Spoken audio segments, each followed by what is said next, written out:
My pleasure to introduce our speaker today. We're really fortunate here in our Kiwanis organization to have our mayor, Dave Hovel, with us today, but with us every week as a mayor.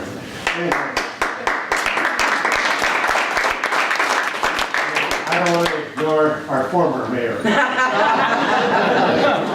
It's nice to have you as a mayor too.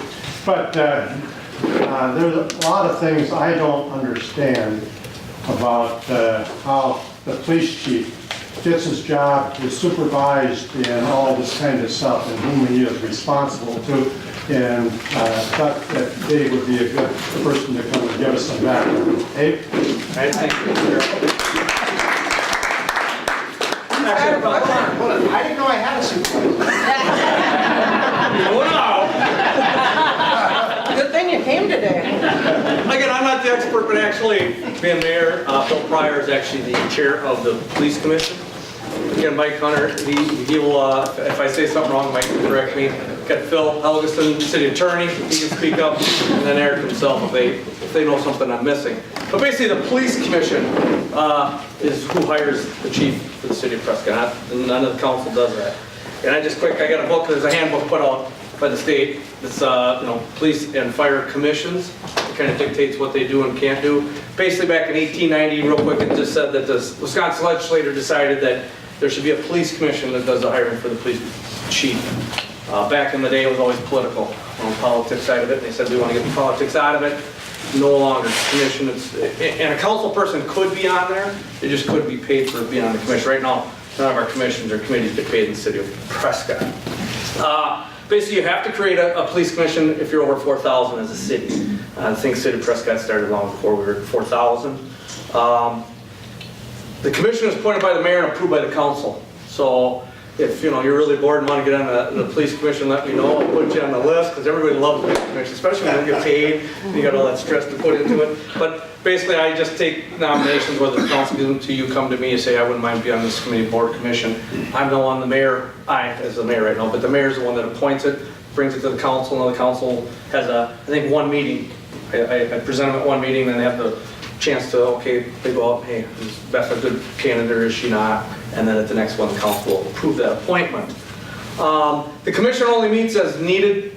Franz used to be on it, so he might correct me too. He used to be on our police commission.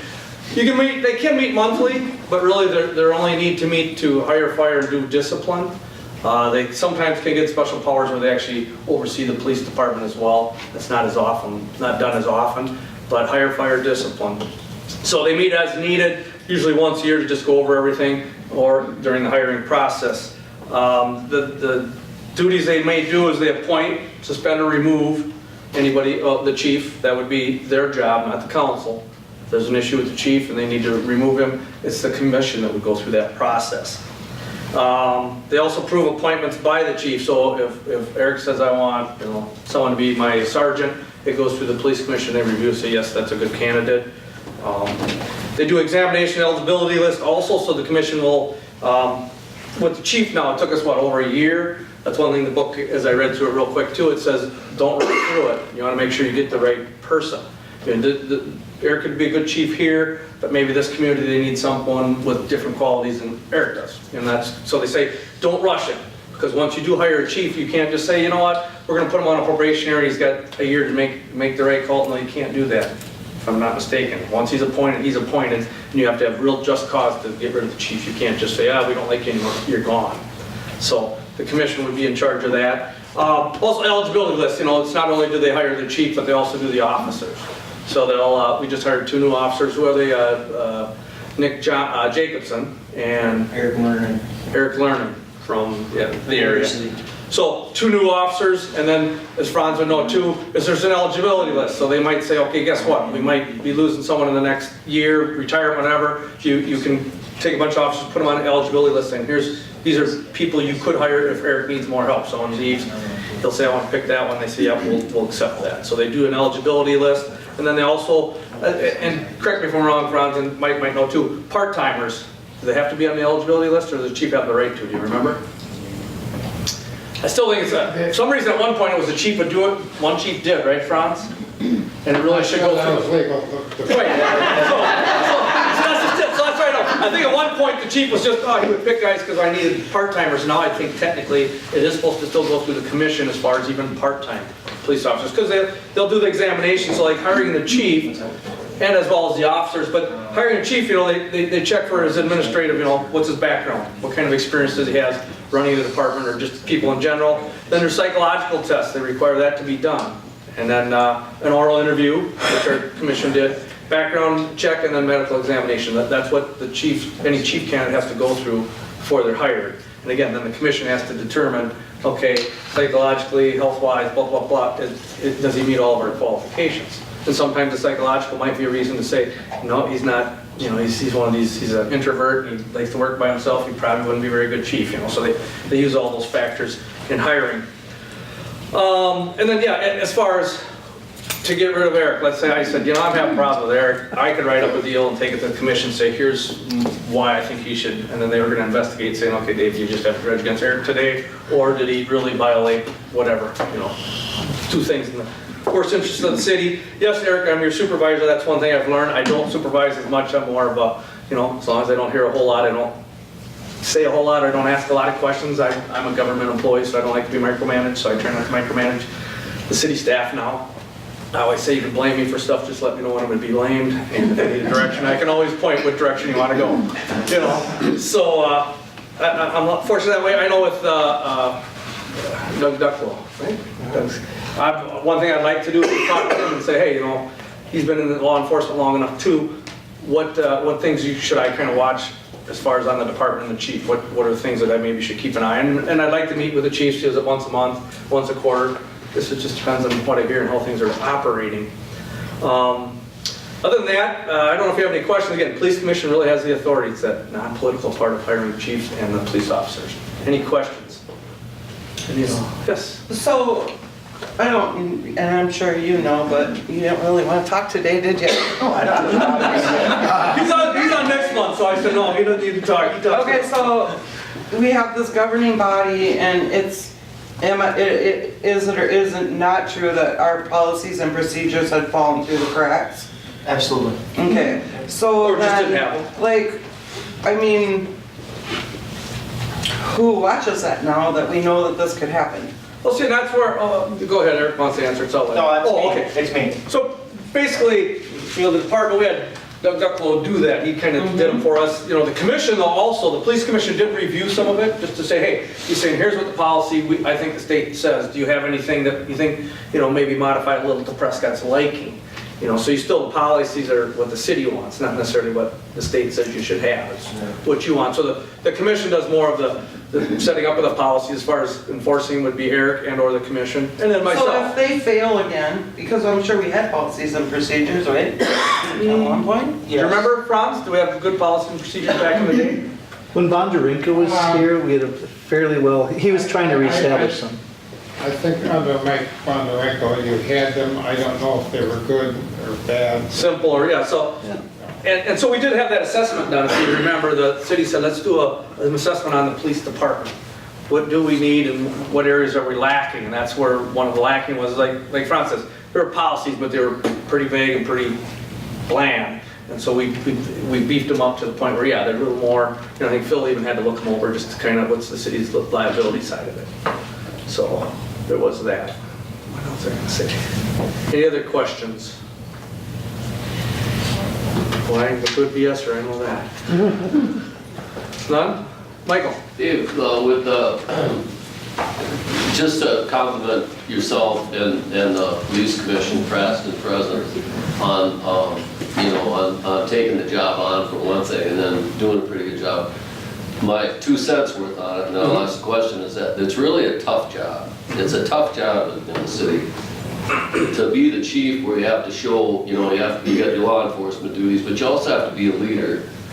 And you're also, in today's times, the liability issues and it's really hard.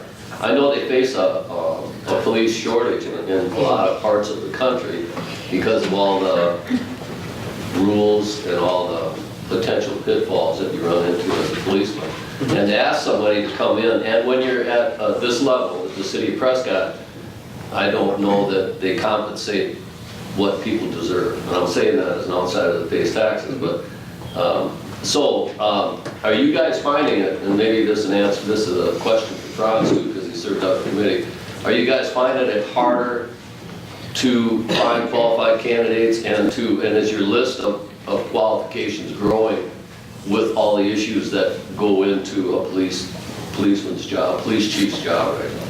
Okay, to answer that, technically we had one application process, didn't get a lot of candidates, I think it was like 16 the first time.